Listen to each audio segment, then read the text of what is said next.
ሞገስ ጀግናው ታሪክ ሰርቷል ማለት ነው።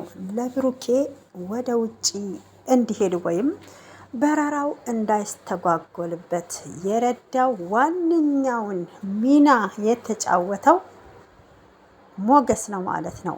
በእውነት የጓደኝነትን ጥግ ነው ያሳየን። እንግዲህ እነ መሀሌትና ኤፍራታ ቦሌ ውሰደን ብለው ሲሉት እሱ ግን ሌላ ሰው መስሎ የወሰዳቸው ቦሌ ቡልቡላ ላይ ነበረ አውርዶ የወረወራት። መሀሌት እንደዛ ፍርፍር ብላ መሬት ላይ ስታለቅስ እኔ በጣም ነው ደስ ያለኝ። አንዳንድ ጊዜ ክፉ ሰዎች ተሳካልን በቃ አሸንፈናል ብላችሁ ስትሉ ብለው ሲሉ እንደ መሀሌት አይነቷ በእውነት ተሸንፋ እንደዛ ስታለቅስ በጣም ነው ደስ ያለኝ ማለት ነው። እና ሉላ ከዝና ጋራ በጣም በመነጋገር መኖርን አልፈልግም ብላ ከፎቅ ላይ ተወርውራ ወድቃለች። ይሄ ደግሞ ለሞገስ ትልቅ የልብ ጠባሳ ጥሎበት ነው የሚያልፈው ማለት ነው።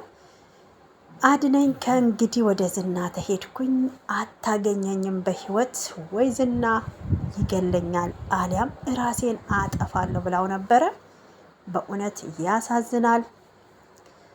እዚህ ጋር ደግሞ ዳጣ መልካሟ እህታችን ቤተሰቧን የምትፈልገው ማለት ነው። ለእሷም እንግዲህ መልካም ምኞታችሁን ገለጹላት፣ ቤተሰቦቿን በሰላም እንድታገኝ ማለት ነው። ሰላም ውድ ተመልካቾች ሰላማችሁ ይብዛ። ሁላችሁንም ሰላም ሰላም ብያለሁ። ላይክ ሰብስክራይብ እያደረጋችሁ አበረታቱኝ። ሀሳብ አስተያየታችሁንም ጻፉልን ማለት ነው። እንግዲህ በምሳሌ ድራማ ላይ ብሩኬ በሰላም ከሪፖርት እንዲወጣ ምሳሌን ይዞ ዋነኛው ሚና ሲጫወትልን የነበረው ሞገስ በሉላ በኩል ብሩክና ሞገስ ቢቀያየሙም ሁኔታውን ስላየ ግን ማህሌት ብሩክ ከሪፖርት እንዳይወጣ አሳግዳበት ወይም ፋይሉን በድጋሜ እንደ አዲስ ቀስቅሳ እንዳይወጣ ልታረግበት ስትል ታክሲ የሚሰጥ ሰው መስሎ እንግዲህ እንዳየነው ማህሌት ብሩክ ሄዷል እንዳለሽ ደግሞ እንኳን ደስ አለሽ ተሳክቶልኛል ብሎሻል ብሎ ሲላት በጣም ነበረ የተናደደችውና የሳቀችው። በእውነት ሞገስ ትልቅ ታሪክ ነው የሰራው። የጓደኝነት ጥግ መልካም ጀግና ብየዋለሁ ማለት ነው። በአሁኑ ሰዓት በፊት በብሩክ ላይ ቢጫወትም አሁን ግን በመሀሌት ላይ ተጫውቶባታል ማለት ነው። ይሄ በጣም አስደሳችሁ ዜና አስደሳችሁ ነገር ነው ማለት ነው ከምሳሌ ድራማ ላይ። በዛኛው ጎን ደግሞ ሉላ ከዚህ ቀደም ለሞገስ አድነኝ ለዚህ ላውሬ አሳልፈክ እንዳትሰጠኝ ወደ ዝና ተመለስኩኝ ወይ ዝና ያጠፋኛል አሊያም ራሴን አጠፋለሁ ብላ ለሞገስ ቃል ገብታለትም ነግራው ነበረ። እውነትም እንዳለችው ሉላ ራሷን ከፎቅ ላይ በመወርወር ትልቅ ጉዳት ደርሶባት ሆስፒታል ውስጥ ትገኛለች ማለት ነው። እዚህ ጋር ማለት የምፈልገው ሉላ ምንም ነገር መሆን የለባትም። እውነቴን ነው።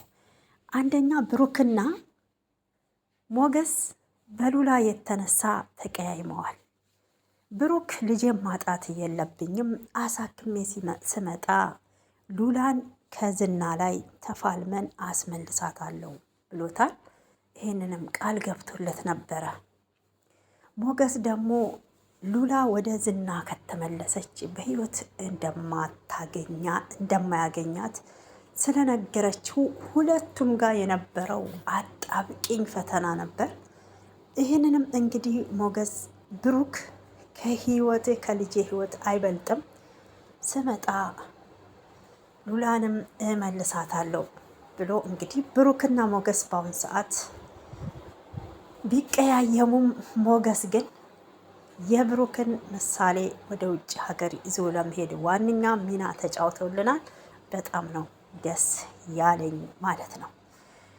ሉላ የሆነ ነገር ተሆነች እውነቴን ነው ሞገስ ራሱን ይቅር እንደማይለውና ከብሩክ ጋርም ሰላም ግንኙነት እንደማይፈጥሩ እኔ ካሁኑ ልቤ እየነገረኝ ይገኛል።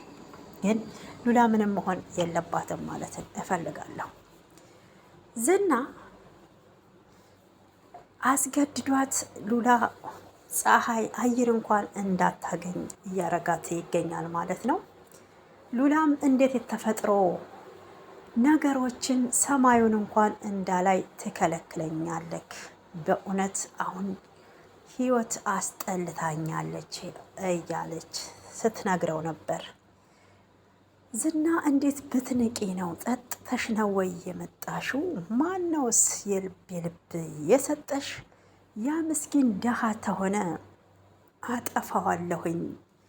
ጥቁር ልብስ ለብሰሽ መቃብር ላይ ሄደሽ ትከሽኝ እንደሆነ አይሻለሁ እያላት እየዛተባትም እንደነበረ ዝና አይተናል ማለት ነው። ሉላ ከዝና ጋር ያላት የትዳር ግንኙነት ምንም ደስተኛ አይደለችም ማለት ነው። እና እንግዲህ የሀዘን ልብስ ለብሳ ነው በትዳሯ ውስጥ እየኖረች የነበረው። በጣም ነው የሚያሳዝነው። ይሄ በድራማ መልክ ቀረበ እንጂ የብዙዎቻችን የሴቶች የእህቶቻችን የእናቶች ህይወት በትዳር ውስጥ እንደዚህ ማቅ የለበሰና ጥቁር የለበሰ ነው ማለት ነው። አውጥተው ስላልተናገሩት ነው እንጂ በጣም ነው የሚያሳዝነው። አንድ ሉላ ሳትሆን እንግዲህ ብዙ ሉላዎች አሉ ማለት ነው በዚህ አይነት መልኩ የሚኖሩ። ይሄ ራሱ አሳዛኝና የስነ ልቦናዋን በእውነት የሚጎዳ ትዳር ነው ብዬ ነው የማምነው።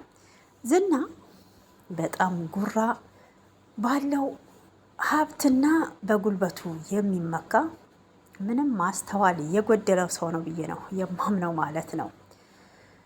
ወደ ቅድስት ስንመለስ እንዳየናት ቅድስት በጣም መልከ መልካም ከእናት በላይም እናት ሆና ነው ያለችው።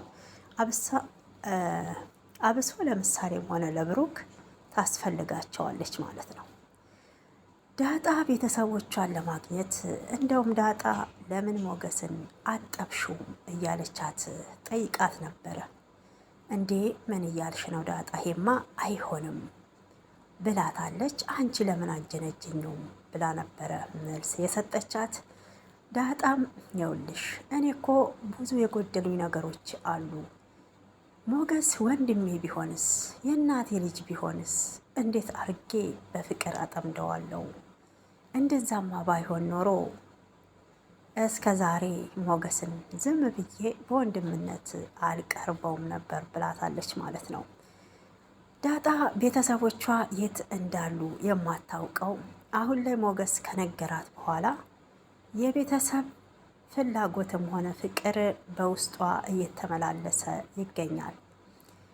ስለዚህ ሞገስ ይሄንን ቃል የገባላትን እንደሚፈጽምላትም ዳጣ ሙሉ በሙሉ አምነዋለች ማለት ነው። ዝና ሞገስን እዚህ ምድር ላይ እንዳይኖር ይሄው ሁሉ መንስኤው በሉላ ነው። ሞገስ በህይወት ታለ ከሉላ ጋር የሚኖረው የትዳር ግንኙነትም ሆነ በትዳር ውስጥ እንቅልፍ እንደሚያሳጣው በተደጋጋሚ ይናገር ነበረ ዝና ማለት ነው። ማህሌትን ሞገስን እንድታስወግደው ጠቀም ያለ ገንዘብ ተሰጥቷታል። ማህሌት ደግሞ ይሄን ጉዳይ ለእኔ ተወው፣ ገንዘቡን ተሰጠከኝ ምን እንደማደርግ እኔ ማህሌት ነኝ የማውቀው እያለች ትገኛለች ማለት ነው። ማህሌት አሁን ብሩክ አሸንፏታል። ብሩክ ፍላጎቱም የነበረው ልጁ ማሳከም ነው። ይሄም ስለተሳካለት ለብሩክ በጣም ነው ደስ የሚለው። ግን አንዳንዴ ክፋት የምናስብ ሰዎች እውነቴን ነው ያ ክፋት ለራሳችን መልሶ ክፋት እንደሚደርስብን ማወቅ አለብን ማለት ነው። እና መልካሞች ደግሞ ያው ፈጣሪ የዘገየ ቢመስላቸው መቼም ቢሆን አይለየንም ማለት ነው። በብሩክ ያየነው እንግዲህ ተሳክቶልኛል፣ በጣም እየፈራ ማህሌት ከሳኛለች፣ ከሪፖርት እመለሳለሁ እያለ ነበር። ግን በፈጣሪ ተልኮ ሞገስን ልኮለት በሰላም እንዲሄድ አርጎታል ማለት ነው። መሀሌት ደግሞ በፖሊስ ተይዞ ብሩክ ልጁ ስትንቀዋለን እኛ እንወስዳለን እያለ ስስቅ ራሷ አልቅሳ ገባች።